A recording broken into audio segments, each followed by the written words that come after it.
wa man jahara ku biral fil qunuuti ci qunuut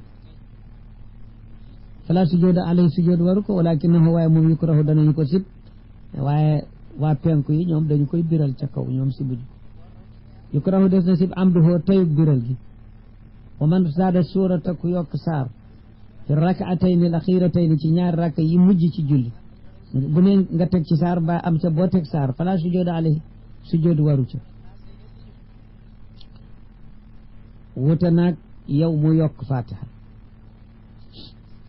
wa man samia ku dégg zikra muhammadin tudd gu ñu tudd muhammad alayhi salaatu wasalaam wa huwa fi salaati te fekk booba moom ma ngi ci julli fa salla alayhi ba tax mu daal di julli ci moom ba mu déggee tur wa rek mu ni sallallahu alayhi wa sallam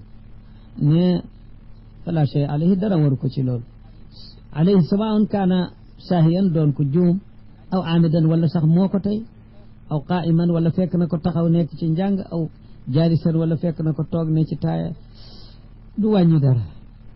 allahumma salli ala sayyidina muhammad wa sallim salaamaaleykum soppe xarit yi yéen ñi nga ànd ak seen xarit seen soppe Oustaz Ndoye di leen wax ni képp koo xam ne bëgg nga si numéro bii di daw suuf mën nga ñu si envoyé message WhatsApp incha allahu rabbi di nga si jot